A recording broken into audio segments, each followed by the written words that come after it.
잠언은 솔로몬 왕이 지은 겁니다. 솔로몬 왕은 하나님의 큰 은혜를 입은 사람이죠. 지혜를 얻었을 뿐만 아니라 큰 부도 얻었어요. 그래서 그가 다스릴 때는 태평성대를 이루었고 부국강병을 이루었습니다. 그래서 솔로몬은 자기 아들을 사랑하니까 자기 아들 시대에도 태평성대와 부국강병이 이루어지기를 바라는 마음에서 이 잠언을 아들에게 이야기를 해 준 겁니다. 이 잠자가 바늘잠자예요. 어는 말씀 원자고. 그러니까 바늘같이 콕콕콕콕 찌르는 말이에요. 이 잠언이라는 것은 단순히 격언이나 무슨 명언이 아니에요.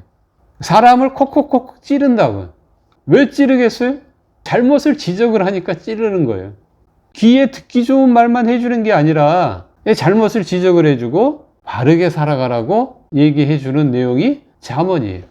잠언은 총 31장으로 되어 있는데 실제적인 잠언의 내용은 10장에서부터 나와요. 1장에서 9장까지는 지혜와 음료 이 둘 중에서 너는 지혜를 선택을 해야 된다. 그 내용이 계속 나옵니다. 그러면 지혜는 뭐고 여기서 음료는 뭐냐? 지혜는 하나님의 속성인데 이해하기 쉽게 해주려고 의인화를 시켜서 지혜를 설명을 합니다. 그러면 음료는 뭐겠습니까? 지혜가 하나님의 속성이라 그러면 음료는 마귀의 속성이란 말이에요.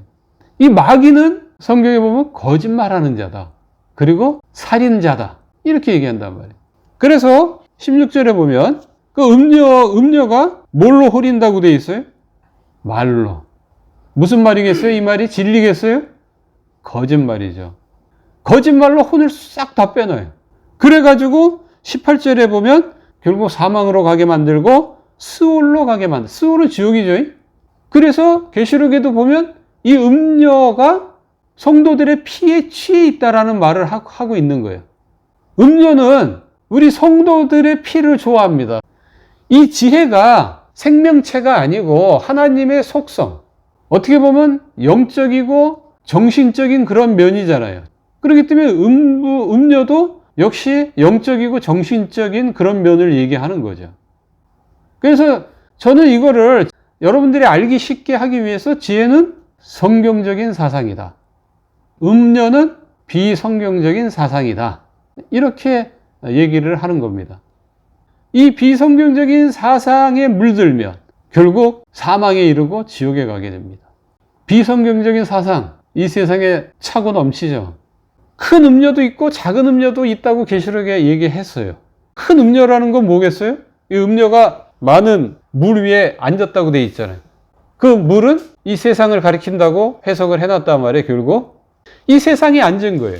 큰 음료는 전 세계를 지배하는 비성경적인 사상을 의미하는 거죠. 작은 음료는 전 세계는 아니고 한 나라 또는 한 민족을 지배하는 그런 사상을 말하는 거죠. 그래서 큰 음료는 전 세계를 지배하는 이 비성경적인 사상은 공산주의라든가 다윈의 진화론이라든가 또 종교적으로 보면 불교의 윤회 사상, 천주교의 화상숭배, 성상숭배, 또 연호 사상 그런 거에 해당이 되는 거죠. 그 한 나라에 국한됐다든가 또는 어느 한 지역에 국한돼 있는 그런 거를 얘기하라 그러면은 김일성의 주체 사상, 북한에서만 통용되는 사상이니까 우리가 아까 2장 19절에서 봤듯이 거기 한번 빠지잖아요. 그럼 돌아오지 못해. 그래서 우리 자녀들한테 성경을 미리 잘 가르쳐 놔야 되는 거예요. 비성경적인 사상에 우리 자녀들이 빠지면 돌아오기 힘듭니다. 이단에 한번 빠지잖아요. 거기서 건져내기 너무 힘들어요. 이단에 빠지지 않도록 성경으로 잘 가르쳐 놓는 게 중요한 거예요. 공산주의에 한번 빠지면 거기서 건져내기 쉽지 않아요. 이렇게 음료에 대해서 2장에서부터 시작해서 7장까지 계속 나오는데 특히 7장에 보면 음료에 대해서 한 장을 다 할애를 해버렸어요. 이 음료가 호리는 것도 있지만 젊은이 가운데 음료를 찾아가는 사람들이 있어요. 성경을 배우겠다고 교회를 막 찾아오면 좋겠는데 그런 사람은 없는데 비성경적인 사상은 배우겠다고 찾아가는 사람들이 있다 이 말이에요. 이 잠언에도 보면은 지혜를 말하잖아요. 그럼 사람들이 안 들어요. 귀를 막아요. 근데 음료가 말하잖아요. 그럼 다 귀 쫑긋해. 음료는 너무 좋아해. 그냥 뿅 가. 그냥 음료를 보면 다 뿅뿅 간다니까요. 과학적으로 신이 없어. 그런 거 딱 보면 유튜브 보면 조회수가 막 몇십만에 막 이상씩 나온단 말이에요. 그런 건 또 관심이 왜 이렇게 많아? 하나님 있어. 이런 거는 뭐 조회수가 안 나온단 말이에요. 거의 몇백 회 뭐 그것도 안 나온단 말이에요. 왜 그러겠어요? 인간이 악해서 그래요. 악인은 음녀를 따라간단 말이에요. 여기 보면은 지혜 없는 자라 그랬잖아요. 지혜가 없다고. 성경적인 사상이 없다고. 그러니까 성경적인 사상이 없으니까 비성경적인 사상이 좋게 보이는 거예요. 그냥 거기에 푹 빠지는 거예요, 그냥. 거기에 빠지면은, 뭐 새로운 세상을 발견한 것 같아. 새롭게 역사가 확 보여. 이 세상이, 정말 그렇게 보여. 그래서 너무 흡족해하고 즐겁고 기뻐한다, 이 말이에요. 그래서 그게 잘못됐어. 그 성경적으로 잘못된 거야. 이렇게 얘기를 해도 그다음부터는 귀를 딱 막아요. 귀를 딱 막고 안 듣는다, 이 말이에요. 그래서 미리 자녀들한테 성경을 가르치는 게 필요해요. 어려서부터 가르쳐야 돼. 어려서 성경을 가르치라. 그러면 그가 늙어서도 그것을 떠나지 아니하리라.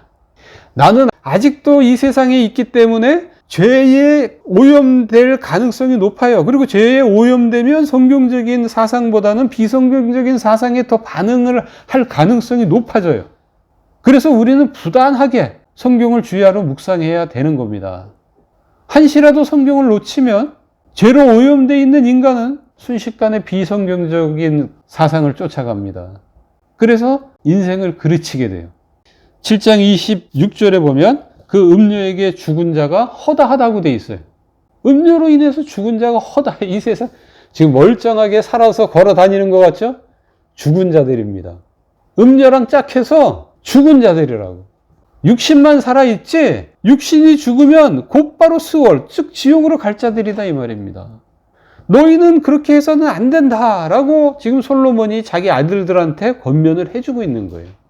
음료를 따라가는 것은 소가 도수장으로 끌려가는 것과 같고 벌을 받으러 쇠사슬에 매이러 가는 것과 같다.